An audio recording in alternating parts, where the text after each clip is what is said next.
el SOT 22, el judaísmo de Jesús y el judaísmo de Pablo es algo que es digno de meditar, sobre todo porque a veces cuando nosotros estamos en esa etapa, cuando estamos en esa etapa del cristianismo, nosotros mismos como que nos cerramos nosotros inmediatamente a todo lo que tenga que ver, que rompa el esquema con el cual nosotros crecimos. Yo me recuerdo cómo cuando el Señor Jesús empezó a desarrollar su ministerio, cómo inmediatamente que lo primero que Él empezó a hacer fue a romper todas esas tradiciones, fue empezar a romper todas aquellas cosas que tenían que ver relacionado a lo que era la cultura, las tradiciones, por traerlo, y siempre él les decía, ¿verdad?, que no había sido así en el principio, así es de que los cambios empezaron a surgir. Bueno, queremos enviarles un saludo a los hermanos que ya se están conectando. Enviamos saludos hasta Chiapas, a Jorge Garduño.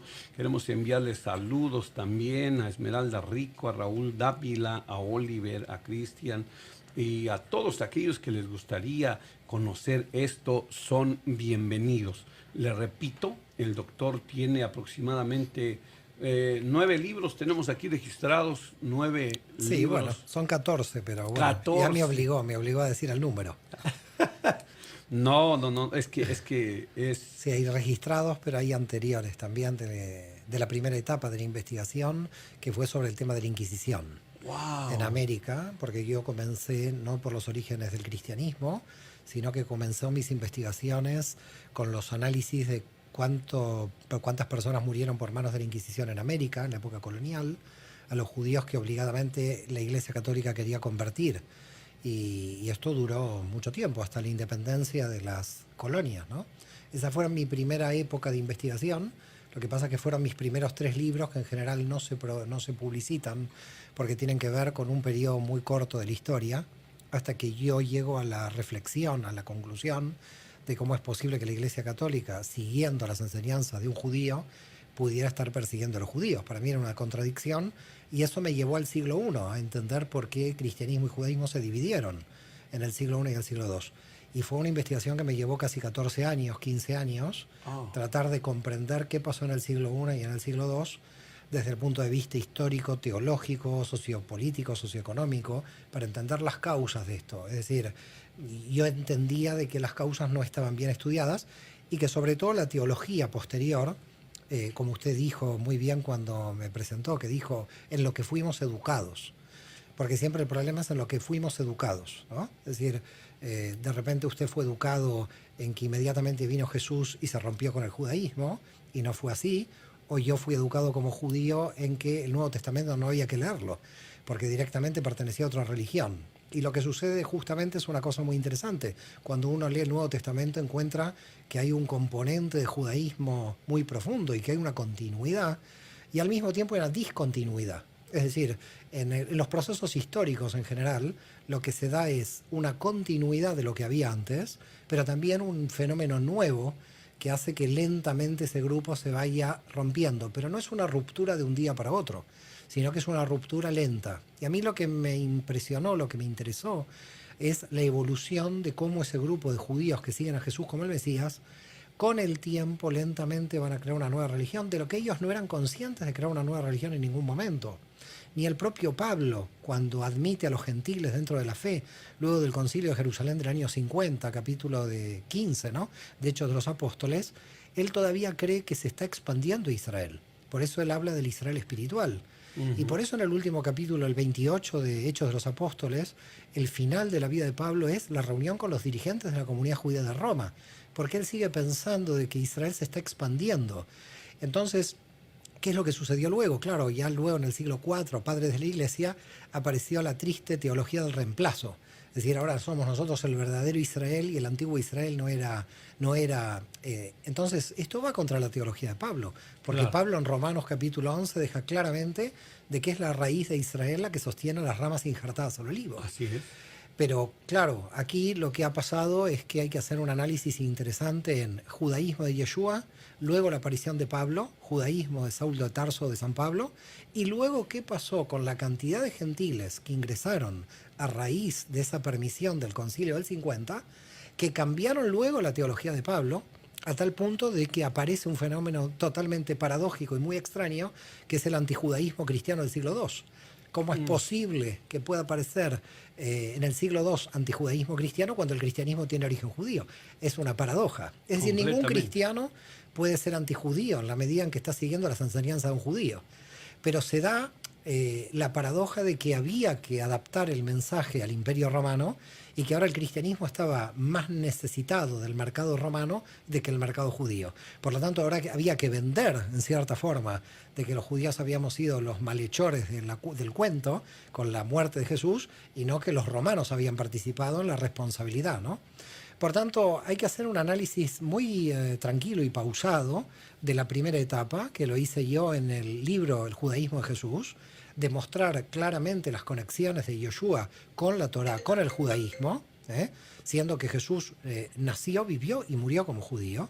Es verdad que fue un judío atípico, en el sentido de que criticaba las tradiciones que se habían mezclado o que malinterpretaban el texto de la Torá. En eso estamos de acuerdo todos. En eso estamos de acuerdo. Pero también muchos rabinos estaban en esta misma crítica ya en esa época, porque entendían de que se estaba agregando al texto de la Torá o se estaban quitando cosas, se estaban malinterpretando. Fíjese qué interesante en la historia judía, que poca gente conoce, que en el siglo VIII, en Babilonia, y al luego de Cristo, siglo VIII después de Cristo, Anán ben David va a crear el movimiento de los caraítas, aquellos judíos que quieren anular toda la tradición rabínica.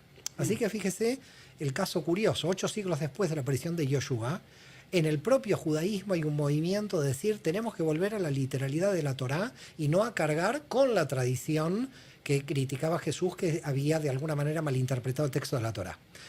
Es un caso curioso en la historia judía de que en el siglo VIII haya judíos que de alguna forma siguieran la línea de Jesús en la crítica a la tradición que malinterpretaba el texto de la Torá. Y es curioso también que en el cristianismo, con los padres de la Iglesia, con la Iglesia Católica apareciera la tradición que marcaba una diferencia con el Nuevo Testamento. Es decir, lo que Jesús criticaba, los judíos lo entendieron en el siglo VIII, con los caraítas, pero lo que Jesús criticaba en el siglo IV, la Iglesia lo crea como la doctrina de la Iglesia, es decir, que hay tradiciones, en cierta manera, que la Iglesia de alguna forma crea, más allá del texto del Nuevo Testamento. Por lo tanto, tiene que venir Lutero luego, en el siglo XVI, a hacer otra vez borrón y cuenta nueva. Siempre lo que hay que analizar es que hay una tensión entre lo escrito y lo oral. Y lo oral es un problema, porque lo oral son agregados a lo escrito. Y cuando queremos ir a lo escrito, tenemos un conflicto, porque en lo oral tenemos una ventaja y una desventaja. La desventaja del oral es que muchas veces malinterpreta el texto escrito. Pero la ventaja del oral es que también lo moderniza y de alguna manera lo lleva a la edad moderna. Entonces, claro, tenemos siempre con las interpretaciones, en todas las religiones, un problema. ¿Esto lo interpreta este pastor o lo dijo Jesús? ¿No? Siempre la gran pregunta. ¿Se le inventó el pastor en la prédica o lo dijo Jesús? Y como yo no sé si le creo al pastor, voy rápidamente al Nuevo Testamento a ver dónde lo dijo Jesús, ¿no? Siempre se le pregunta a un rabino, ¿esto está en la Torá o no está en la Torá? Con lo cual, en general, lo que nosotros tenemos es una sacralización del texto escrito, porque lo que queremos en general todos defender es la letra divina sobre la letra humana. Y entendemos que el texto oral es una injerencia humana. Y por lo tanto una injerencia humana conformaría idolatría. Por lo tanto, ¿qué tenemos en la historia, en el análisis? El judaísmo de Jesús, lo que quiso hacer Yoshua. Luego, ¿qué interpretación quiso hacer Pablo para que los gentiles sean admitidos a la fe? Porque el gran defensor de los gentiles queda claro que es Pablo. Pero Pablo, ¿con qué sentido? Con el sentido de que ya había muchos miles de gentiles dentro de las sinagogas.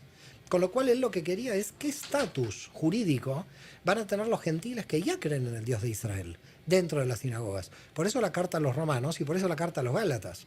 A Pablo le preocupa que los gentiles queden como en una segunda clase dentro de las sinagogas. Si todos los hombres somos iguales ante Dios, los gentiles no pueden quedar en una segunda clase frente al pueblo de Israel. Pero la gente del pueblo de Israel que se oponía a las enseñanzas de Pablo, también hay que entender que no se oponía a si Jesús era o no el Mesías.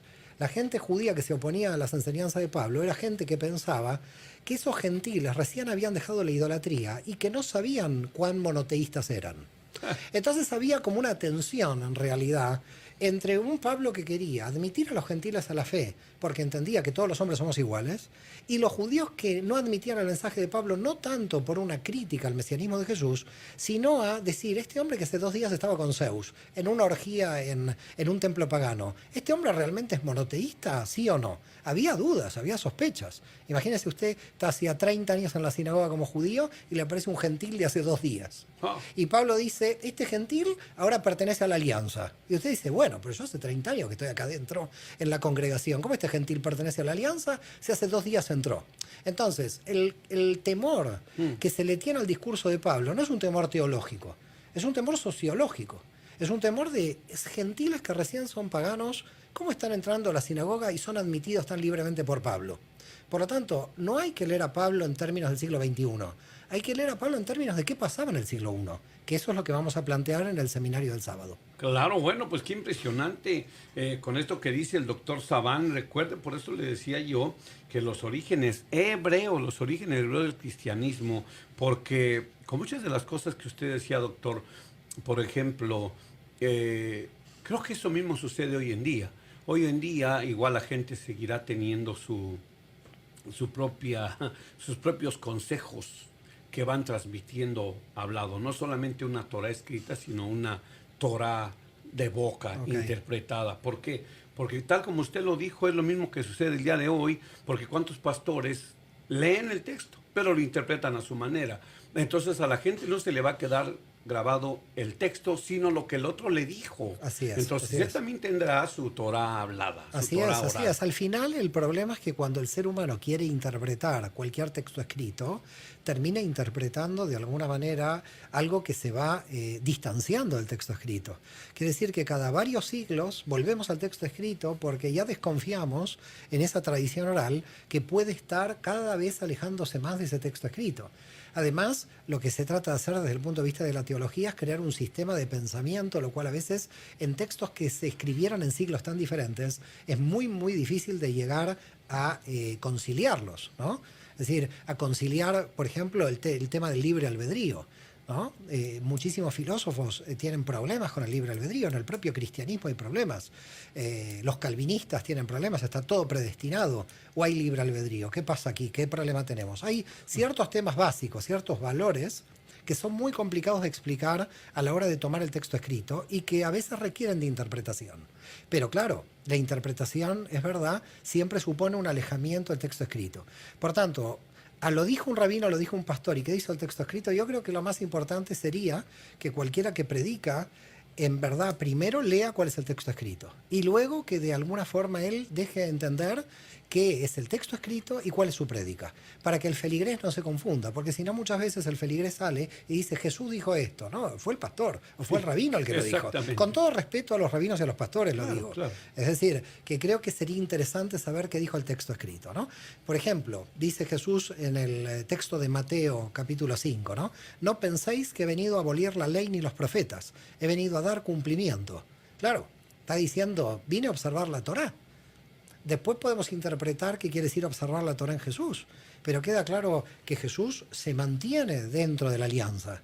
Y por eso Pablo en el capítulo 11 de Romanos va a decir, entran los gentiles a partir de Yoshua porque se establece una ampliación de la alianza de Israel. Cuando a mí me dicen, ¿qué es el Nuevo Testamento? No hay una teología de reemplazo, se amplía la alianza de Israel a los gentiles. Y esto es lo que hace, de alguna forma, posteriormente el cristianismo, pero a partir de las puertas que abre Saulo de Tarso.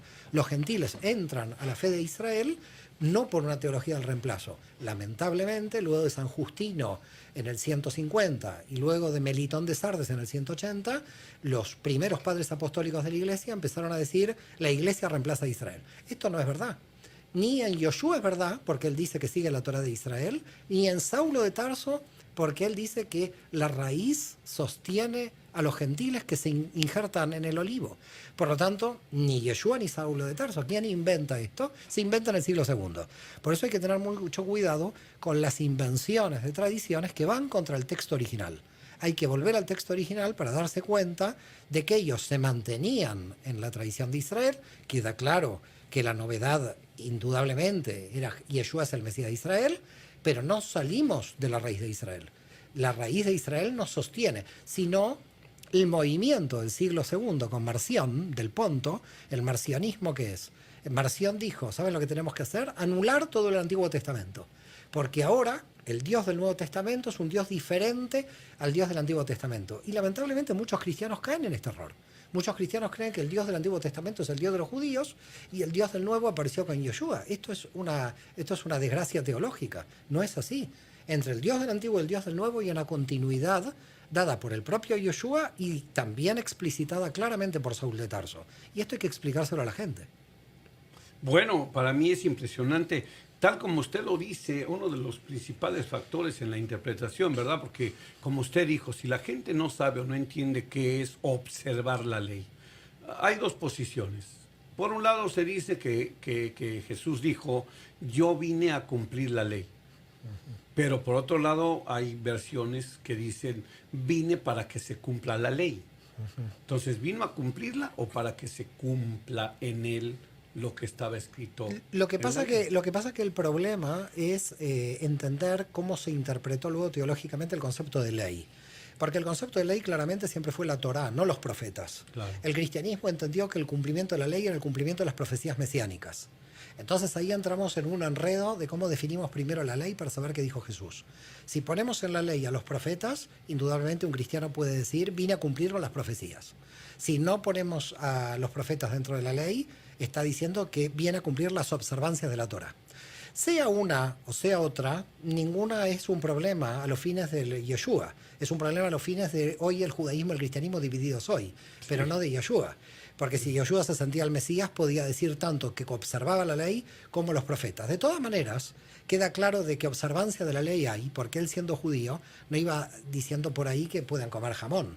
Por ejemplo, las comidas prohibidas son permitidas por un papa, es decir, por Eleuterio I, entre el 175 y 189. Lo que pasa es que cuando se permitió las comidas prohibidas por un papa a fines del siglo II, se tenía que volver al texto del Nuevo Testamento para ver cómo justificaban ahora por parte de Yeshua que ahora las comidas prohibidas se podían ser permitidas. Y se tomó la idea de que lo que no entra por la boca es lo que peca, sino lo que sale.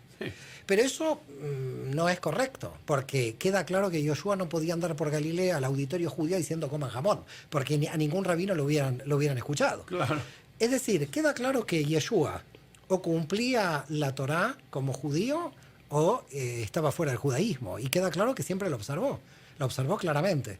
Luego podemos interpretar si en el texto, le vuelvo a reiterar, es de la Torá por cumplimiento de la Torá y los profetas.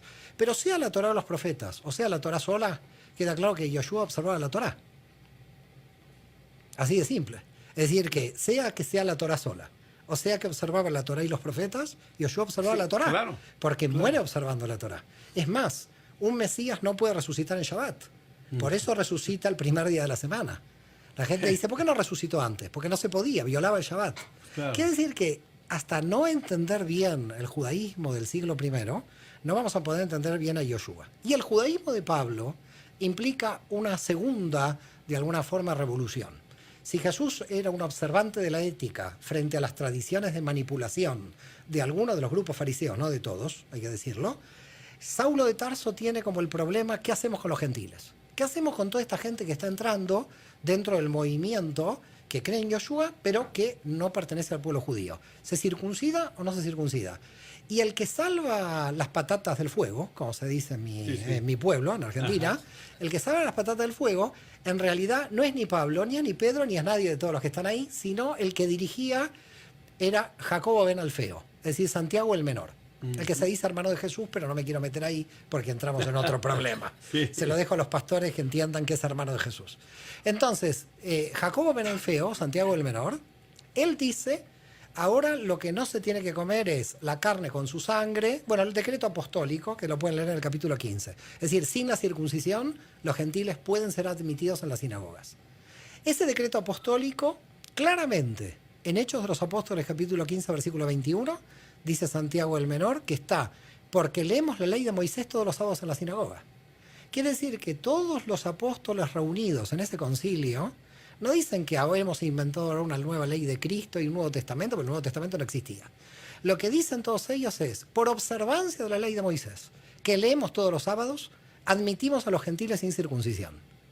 ¿Y qué leyes se aplican? Las leyes de extranjería a los extranjeros que tienen la propia ley de Moisés. Mire, quiere decir que se sigue aplicando la ley de Moisés. Vamos a dejarlo ahí, ahorita para empezar. Bueno, pues está con nosotros el doctor Mario Sabán y es un gran privilegio poder estar aquí. Ya hay algunas preguntas aquí en línea que las vamos a hacer. Solo no le cambie, solo vamos a anunciar las estaciones y los que están aliados y volvemos en unos segundos. No le cambie, por favor.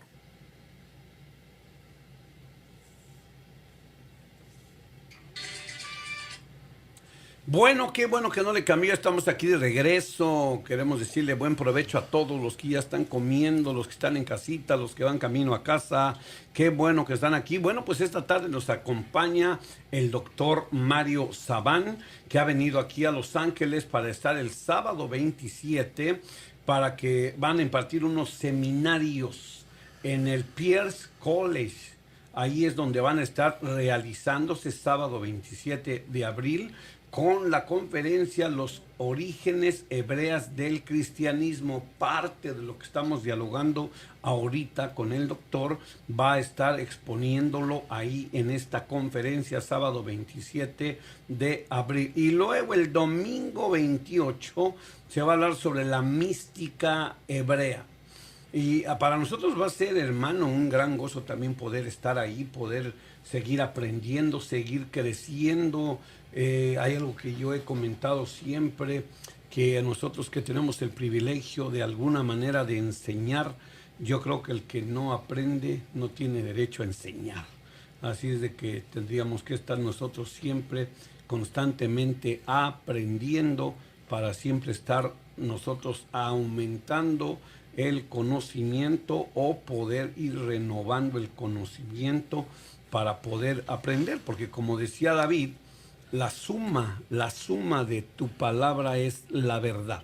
Entonces nosotros deberíamos ir sumando la palabra, sumando lo que aprendemos, sumando para irnos acercando cada día más a la verdad. Y bueno, como les decía, el doctor Mario Sabán tiene 14 libros, pero aquí en estos folletos están anunciando 9 libros.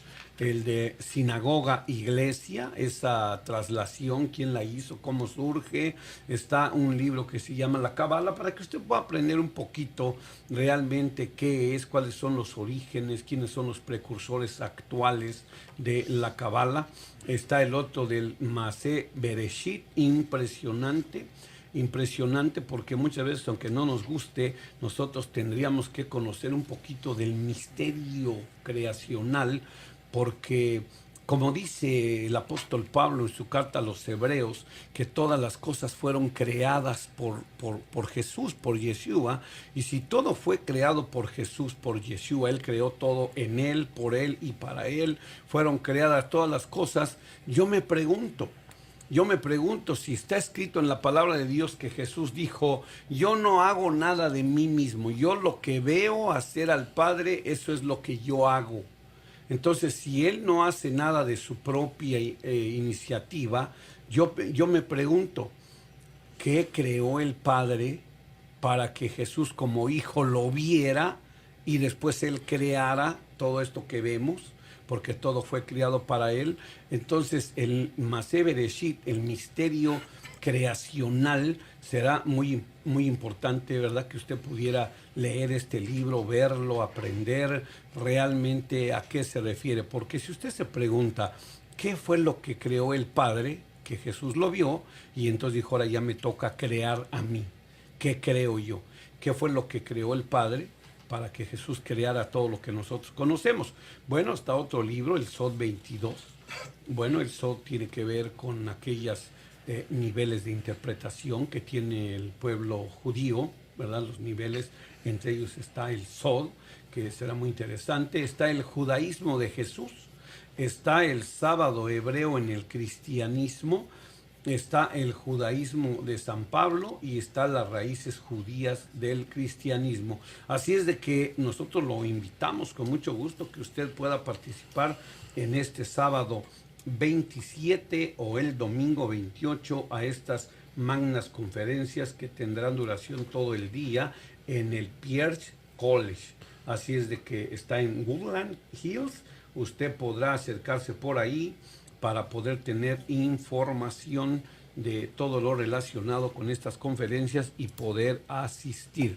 Así es de que tenemos varias preguntas, pero vamos a invitarlo. Le voy a pedir a María Luisa que si damos los teléfonos, María Luisa, llámenos si usted quiere hacer una llamada aquí en vivo y que pueda hacer una pregunta.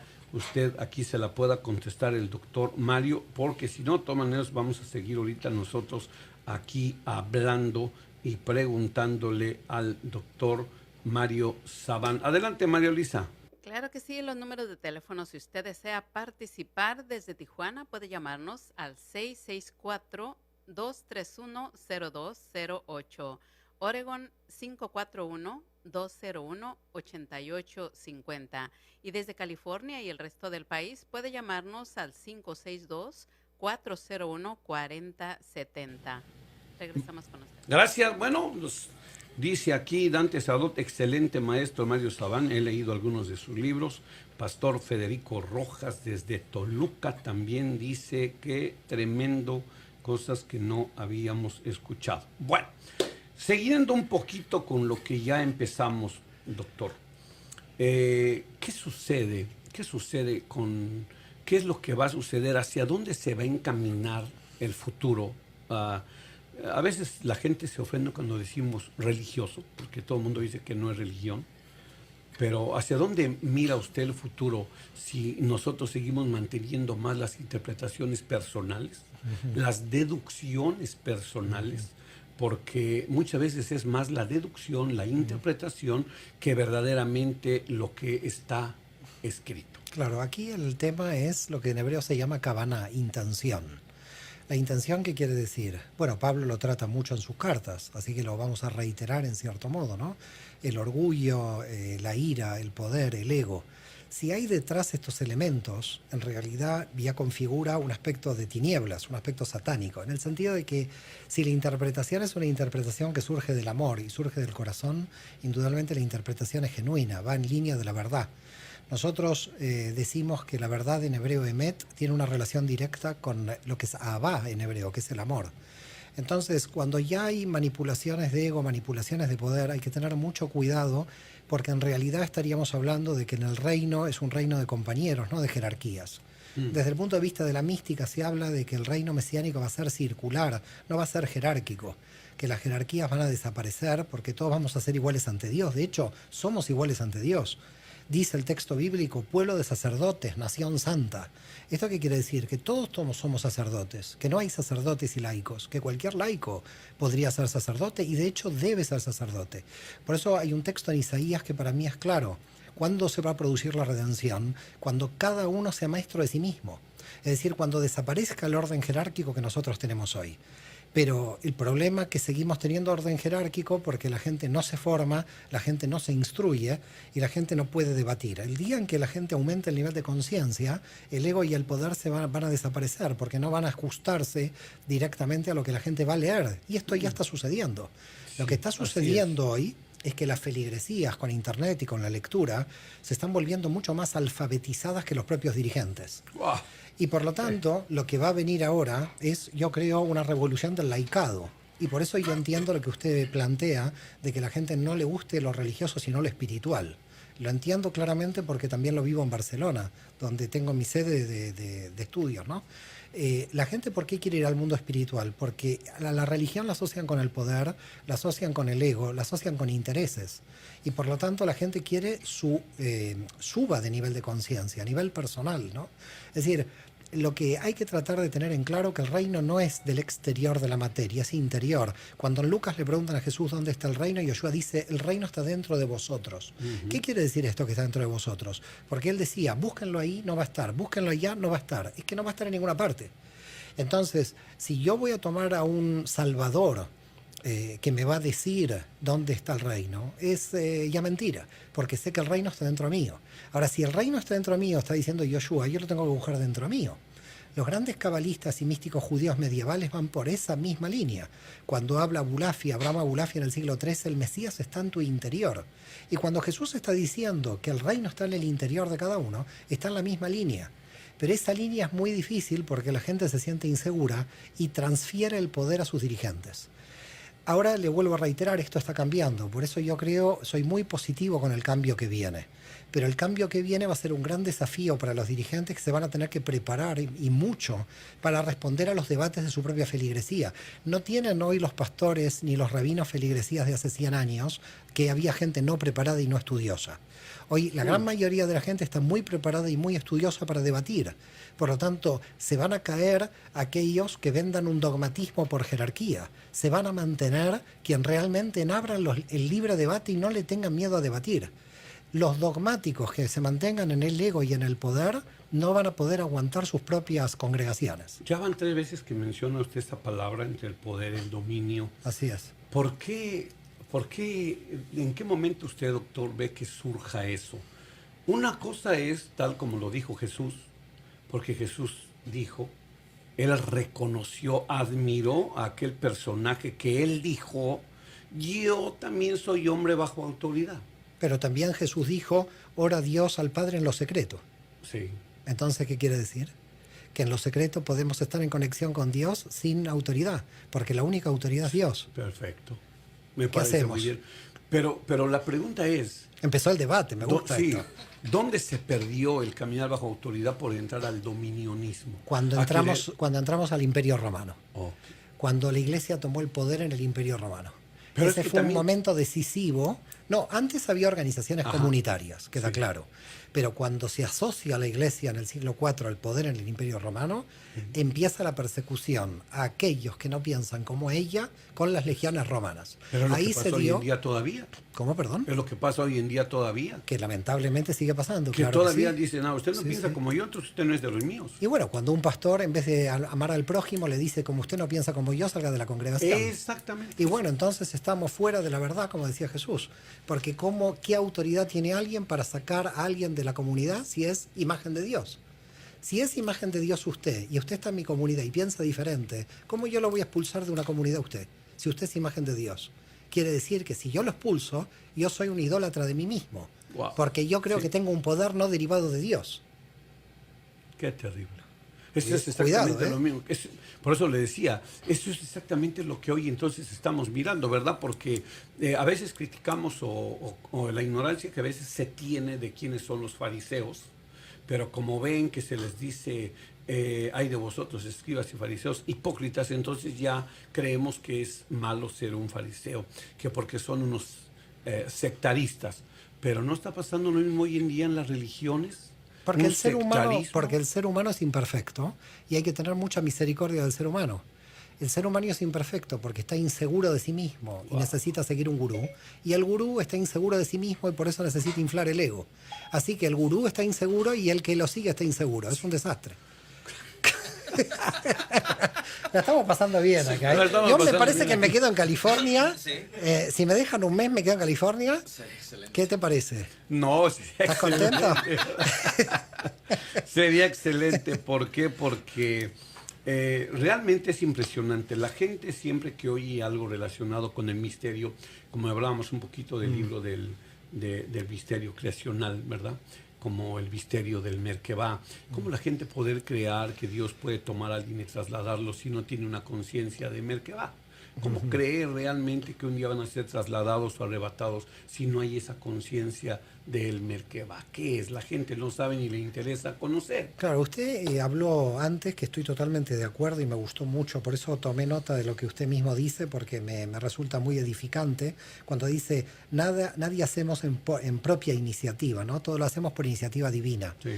Y ahí empieza como el problema, es decir, cuando la persona cree que lo está diciendo por propia iniciativa. Las propias iniciativas, la persona como tiene un yo, tiene que creer que es propia, porque de alguna manera el yo es muy autoidolátrico. Pero en realidad ese yo lo mueve Dios, esto queda claro. Entonces, en realidad, cuando una persona se desvincula y cree que por iniciativa propia y no es iniciativa divina, empezamos todos los problemas. Porque hay una separación entre el ser humano y la divinidad y es donde empieza el mal. Porque el mal lo primero que hace es dividir. Si no divide, Satán no puede vencer. Es la única forma. Fíjese que conocimiento en hebreo, dat, significa unión. Cuando nosotros en el texto bíblico decimos en hebreo, Adán conoció a Eva. ¿Qué quiere decir conoció? Tuvo relaciones sexuales. Eso quiere decir conoció en el texto bíblico. Pero dice conoció. Conoció quiere decir se unió. Cuando yo conozco algo, me uno a usted. Podemos tener muchas diferencias. Pero ¿qué quiere decir conocimiento? Que estamos unidos por algo superior a nuestro pensamiento. Estamos unidos por el corazón, estamos unidos por subir de nivel de conciencia. Las diferencias que podemos tener menores son diferencias de nuestra imperfección humana. Como usted es un ser humano y yo también, gracias a Dios, tenemos imperfecciones. Ahora, yo no puedo creer en mi iniciativa propia sin Dios, porque entonces empezó con la autoidolatría. Y cuando empieza la autoidolatría, empieza el ego. Y el ego quiere poder. Por lo tanto, ahí empieza el problema. El problema empieza cuando rompemos la conexión. Ahora, el problema es más grave cuando hay un dirigente que dice, soy representante de la conexión con Dios, y uno se da cuenta que no tiene conexión, porque está realizando justamente el ego y el poder. Digamos, ahí es donde se aparece la hipocresía. Ahora, yo no critico al ser humano, ni creo que Yoshua lo criticó. Yo creo que hay hipocresía por buena intención, porque somos imperfectos. Es decir, no es que somos hipócritas militantes. Están los hipócritas militantes, que tendrían doble, triple vida. Yo no digo que no. Pero también están las pequeñas hipocresías que tenemos entre lo que pensamos y hacemos. Pero eso yo lo analizo más producto de nuestra imperfección. Nuestra imperfección no nos deja ver que a veces lo que pensamos y con lo que hacemos están distanciados. Pero una persona que dirige un grupo, una organización, no se puede idolatrar porque también es un ser humano. Y si se idolatra está ante un problema, porque no puede haber dos dioses. Dice un texto de la tradición oral hebrea que Dios cuando ve un soberbio no puede entrar ahí, porque ya el soberbio cogió todo el espacio. ¿Cómo va a entrar Dios cuando hay soberbia? Si ya el soberbio cogió todo ese espacio, no puede entrar Dios. Por lo tanto, estaríamos hablando de la misericordia con la imperfección humana, pero que es muy difícil para el ser humano aceptar su propia imperfección.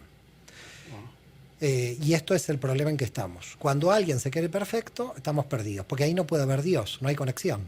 Pero es como dice usted, cuando se toma la iniciativa, por ejemplo, cuando nosotros vemos toda la escritura, usted ve San Mateo, San Marcos, San Lucas, San Juan, San Pablo, San Pedro, y la reunión de los santos. Y si nos llamamos santos, y llamamos santos a todos, ¿por qué nunca se dirigen a Jesús como santo? Nadie dice San Jesús. Todo el mundo de manera igualada dice Jesús, Jesús, y nadie dice San Jesús. Sí, entiendo. Se hicieron santos los seguidores, no Jesús. Es curioso. Pero con respecto a la iniciativa divina y la iniciativa humana, a mí me gusta mucho el texto de Yoná en hebreo, que es el libro de Jonás. Sí.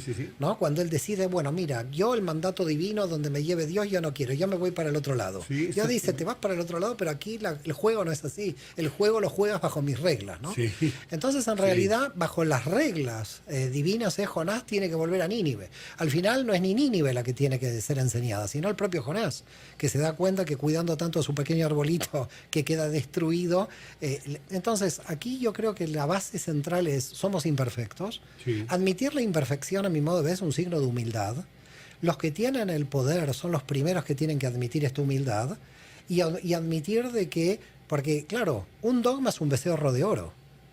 Un dogma es un becerro de oro, un dogma es muy complicado. Porque cuando alguien cree definitivamente en una verdad, reemplaza a Dios. ¿Cómo nosotros, seres humanos limitados, podemos tener una idea que sea un becerro de oro? Eso es muy peligroso. Estamos cometiendo idolatría. Ya no estoy hablando de autoidolatría. Estoy hablando del fundamentalista que cree absolutamente que lo que él piensa es verdad. Ni hablo de los que son jueces, que sacan a la gente de su propia feligresía, como vimos antes.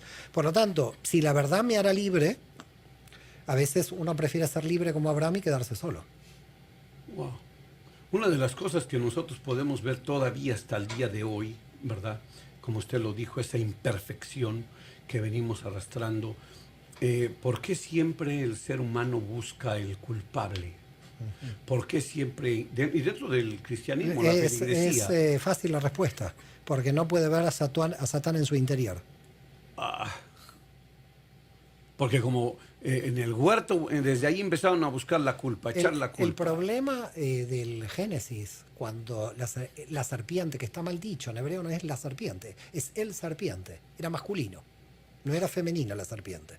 Es el serpiente, tienta a Eva, porque es masculino, que es la que lo tienta. El problema no es que ahora aparece el mal ya estuvo, porque desde que Dios creó la serpiente estaba el mal ahí. El problema es que ahora vino la confusión entre el bien y el mal. El mal que tenemos hoy no es el mal ya existía en el paraíso, en el Gan Eden, porque estaba en la serpiente. Ahora el problema es que se mezcló, y nosotros tenemos una parte de bien y una parte de mal. Cuando yo esa parte de mal no la quiero reconocer, tiene la culpa usted. Cuando no la quiero reconocer, tiene la culpa los judíos. Cuando no la quiero reconocer, tiene la culpa, proyecto la culpa sobre el otro. Si yo no veo a mi propio Satán, si yo no logro ver a mi propio Satán, yo lo que hago con mi Satán es enviárselo a otro. Y cuando se lo envío a otro, me vuelvo en parte de la serpiente. Es decir, yo soy el Satán que se lo envío a otro, porque nunca puedo yo crecer. Por ese motivo, el que se cree perfecto tiene un problema, porque tiene que derivar al Satán en otro, lo tiene que proyectar. No se hace cargo de su propia parte oscura. Mire, dígame algo. Dios mío, es que ¿por qué solo se reflejaba, si comió del árbol del bien y el mal, ¿verdad? ¿Por qué solo se reflejó el mal y no se reflejó nada de bien? El bien también se reflejó. ¿Cómo en qué parte? ¿Cómo? En la historia humana hay mucho bien. Okay. Bueno, pero digamos en el proceso de Adán, porque usted sabe que se come el mal, lo sacan, capítulo 3. En el proceso apareció el bien y el mal, la conciencia de ambos, la conciencia de dualidad, pero sobre todo el problema de confusión. También se produjo el bien. También se produjo el bien, lo que pasa que a partir de ahí tuvo que Dios dar la ley para diferenciar lo que era el bien y el mal, porque la gente estaba confusa. El otorgamiento de la ley en el Sinaí es para volver a restablecer el problema de diferencia de bien y mal que existía en el paraíso. Y por lo tanto, siguiendo la Torá, se restablece dónde está el bien y dónde está el mal. Se deja en claro, porque habían entrado en un estado de confusión. Sí. El problema no es el mal en sí mismo, el problema es que está mezclado ahora, que no sabemos que está dentro nuestro. Como dijo el profeta, que llamáis a lo bueno malo y a lo malo bueno. Totalmente de acuerdo, así es. Ese es el problema. El problema se llama la confusión. Por eso, Satán para atacar primero lo tiene que confundir. Si no, no puede atacar. Pero para nosotros no sentirnos atacados ni confundidos, lo derivamos hacia el otro. Entonces, ¿quién es Satán? Es usted. No es usted, ya sabe. Sí, claro. Pero digamos, me lo quiero sacar a Satán. Pero es que no me lo saco. Se lo quiere echar al otro. Se me lo quiero echar al otro. Pero el problema es que me aumenta a mí. Me aumenta a mí, porque ya he creído, hipotéticamente, que me lo he sacado, que ahora yo soy santo al criticar al otro como Satán. El problema de entenderse uno bueno con el otro malo es que uno nunca encuentra lo malo de uno y por lo tanto no puede progresar, no puede subir el nivel de conciencia. Wow. Si yo me siento santo y el otro pecador, entonces yo no tengo nada de pecado. Pero no, eso es una mentira. El pecador tiene algo de santo y yo tengo algo de pecador. Si no llego a esa conclusión, no entiendo nada de lo que pasó en Génesis. Wow, qué terrible. Escuché un día comentar a un predicador, dice que iba caminando el diablo con Dios y que el diablo le preguntaba a Dios, ¿qué piensas de toda la creación? Y dijo, todavía no acabo la obra. Y le dijo, yo te quiero hacer una pregunta. Y le dijo, dime, ¿y qué vas a hacer con todos aquellos que me echan la culpa de todo? Qué buena esta, me gusta. ¿Qué vas a hacer con todos aquellos que me echan la culpa de todo? Está buenísimo. Bueno, hermanos, pues es un privilegio que está con nosotros esta tarde aquí el doctor Mario Sabán. Realmente impresionante todo lo que ha ido sacando. Pues hay varios que nos piden aquí que platiquemos un poquito de cabalista, pero ya no, desafortunadamente ya no nos da el tiempo para platicar un poquito de lo que es la cabala, porque es algo tan importante, sobre todo poder entender no solamente la cabala, sino las dimensiones de la cabala, el Adat Kanmon, el Atzilula, etcétera, todos los niveles de conciencia para poder entender, y realmente necesitaríamos tal vez un programa entero y dejarlo hablar sin interrupción al doctor para poder hacerlo. Pero queremos invitarlo para que usted este sábado 27 se acerque al Pierce College en Woodland Hills, donde estará impartiendo una conferencia el día sábado. Es todo el día, ¿verdad? La conferencia, sí, todo el día. es Orígenes del Hebreo, Orígenes Hebreas del Cristianismo, y el domingo la mística hebrea. Realmente que es algo para aprender y completar el crecimiento, el desarrollo espiritual, no solamente del cristianismo. Cualquier persona que tenga interés en crecer, en desarrollarse, será bienvenido. Doctor, desafortunadamente se nos fue el tiempo, pero es un gran privilegio. Esperamos volver a tenerlo Muchas por aquí gracias. con nosotros. Es afortunadamente que se va el tiempo. Como dice un amigo mío, empresario de Miami, los felices morimos antes porque el tiempo pasa más rápido. Sí, así es. Pues muchas gracias, doctor. Un Muchas placer, un gracias. placer muy grande, Esperemos en que serio. tenga mucho éxito en las conferencias. Nosotros Gracias. estaremos también por ahí acercándonos a escucharlo. Y bueno, pues esto fue Gracias. su programa. Queremos pedirle disculpas a todos que no pudimos contestar las preguntas. Y pues pastores de todos lados, de Tijuana, de Veracruz, de Querétaro, de Toluca, de Miami. Pero bueno, vamos a dejarlo hasta aquí y muy buenas tardes, y será hasta mañana que estemos otra vez aquí en Cita Pastoral.